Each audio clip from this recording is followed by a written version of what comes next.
পাশে ইন্ডিয়া দেখা যাচ্ছে। আমরা এখন ওয়াচ টাওয়ারের উপরে আছি। এটা কয়তলা উপরে? 8-10 তলা তো। মিয়া ভুল হয়েছে তোমার গুণা, সিঁড়ি কিন্তু বলো 40 তলা উপরে আছি আমরা। ওই যে ওদের বস এখন যে কী দিয়ে দেখতেছে যেন, এটার বাইস্কোপ না কি কয়, টেলিস্কোপ না কি কয়, সেটা দিয়ে আবার এই যে ভিডিও করছে।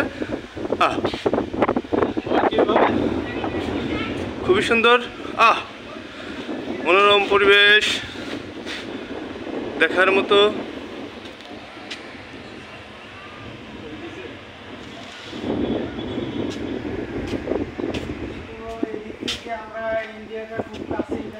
হ্যাঁ, ইন্ডিয়া তো অনেক কাছেই। ওই যে ইন্ডিয়া, আমরা গজনি ওয়াচ টাওয়ারে আছি। বস আপনি কোন দিকে দেখতেছেন ইন্ডিয়া? আমার দিক? ইন্ডিয়া কোন দিক? আমাদের সাথে আসছে আমাদের বিলাল শেখ। অবশ্য কাউকে দেখা যাচ্ছে না কারণ তারা তো আমার অতি কাছে। সুন্দরভাবে দেখা যাচ্ছে। আচ্ছা।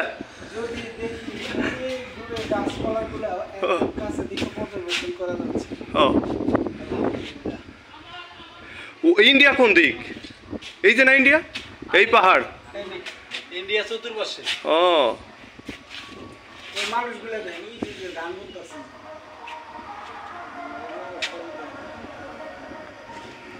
আমরা এত উপরে উঠেছি যে গাছের মাথাগুলো আমরা ভিডিও করতেছি, তাহলে বোঝেন আমরা কত উপরে আছি। প্রায় 40 তলা উপরে। দেখছেন গাছের মাথাগুলো আমরা ভিডিও করতে পারছি একেবারে নির্দ্বিধায়। আমাদের টিমে মজিবুর ভাই এবং বেলাল আমরা ওয়াচটার উপরে আছি। মোটামুটি আমাদের ইন্ডিয়া দেখার সৌভাগ্য হয়েছে।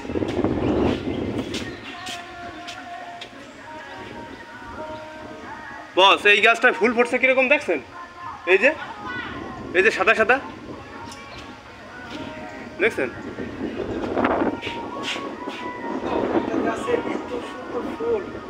হ্যাঁ, কৃষ্ণচূড়া গাছ না দেখলেই বোঝা যায় না। ও পাশে আবার গান বাজালো কিরা, ও কি দেখা যায়? বিভিন্ন রকম গাছ না, ওই যে হুন্ডাই ইন্ডিয়াতে মাল আনতেছে নাকি ওরা কারা? ওই যে হুন্ডাই করে মাল আনতেছে।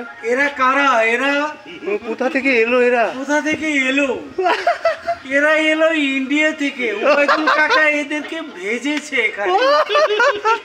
ঠিক আছে, ওবায়দুল কাকা এদেরকে ভেজেছে। খুব ভালো লাগছে। হ্যাঁ।